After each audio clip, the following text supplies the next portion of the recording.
আজ ধারাপাতের পাঠ্য ক্লাস 12-এর একটি প্রদত্ত সূত্র অবলম্বনে প্রবন্ধ রচনা। ভ্রমণের মূল্য। চেনা জানার সীমানা থেকে বেরিয়ে পড়ার নামই ভ্রমণ।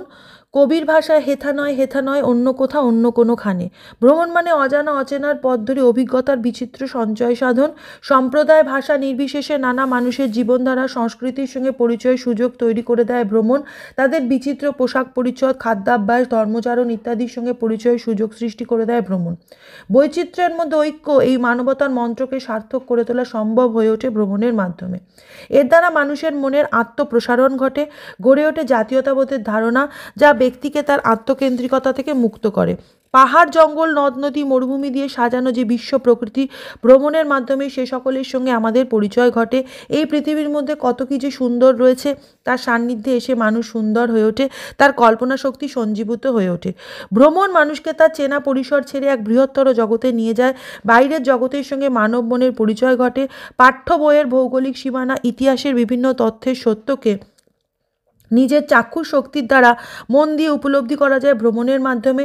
পাঠ্য বইয়ের তথ্যভিত্তিক শিক্ষা মানুষের কাছে ভ্রমণের মাধ্যমে হয়ে ওঠে আনন্দের ও উপভোগের। ধরাবাঁধা জীবনের ক্লান্তি আর একঘেয়েমি থেকে মুক্তি দেয় ভ্রমণ। জীবনে নতুনভাবে প্রাণশক্তি অর্জনের ক্ষেত্রে ভ্রমণের কোনো বিকল্প নেই।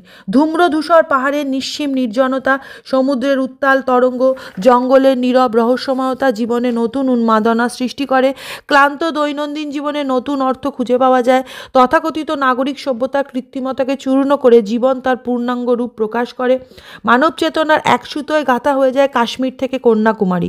ধর্ম বর্ণ জাতির সীমানাকে ছাড়িয়ে নিবেদিত সর্বধর্ম বর্ণ জাতির সমন্বয়ের সুর ধ্বনিত হয় সর্বত্র। ভ্রমণ মানুষকে অপার আনন্দ ও স্বস্তি প্রদান করে। কাজের ক্ষেত্রে নতুন উৎসাহ ও উদ্দীপনা সৃষ্টিতে ভ্রমণের কোনো বিকল্প নেই। ভ্রমণ একটি নেশা, যা একবার মানুষকে ধরলে মানুষ আর কিছুতেই ঘরের চার দেওয়ালে আটকে থাকতে পারে না, সুদূর তাকে আকর্ষণ করবেই।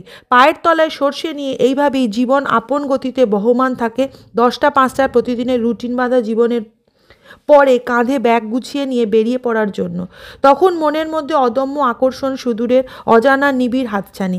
তখন অজানার কাছে আঁচল পেতে কুড়িয়ে নেওয়ার অমোঘ আকর্ষণ। অজানার ছড়িয়ে থাকা নুড়ি পাথরে মনের আঁচল পূর্ণ করে নেওয়ার অদম্য ইচ্ছাশক্তি হলো ভ্রমণের আসল উদ্দেশ্য, ও এটাই ভ্রমণের সার্থকতা। এটা হচ্ছে ক্লাস 12-এর পাঠ্য প্রদত্ত সূত্র অবলম্বনে প্রবন্ধ রচনা। এটা কিন্তু মানস মানচিত্র অবলম্বনে প্রবন্ধ রচনা নয়। অনেক সময় আসে, সেখানেও কাজে লাগে, কিন্তু আমি লিখেছি এটা প্রদত্ত সূত্র অবলম্বনে প্রবন্ধ রচনা, যেটা আমাদের 10 নম্বরের আনসিন থাকে। সেখানে যে 2 নম্বরে যেটা থাকে সেই টাইপটা এইটা। আশা করি তোমাদের বোঝাতে পারলাম, তোমাদের ভালো লাগবে, কাজে আসবে। পরীক্ষা কিন্তু একদম এসে গেছে, তাই তোমরা আর একদম সময় নষ্ট না করে তাড়াতাড়ি মুখস্থ করে ফেলো ভ্রমণের মূল্য। ভালো লাগলে অবশ্যই একটা লাইক করো, শেয়ার করো এবং ধারাপাতকে সাবস্ক্রাইব করো।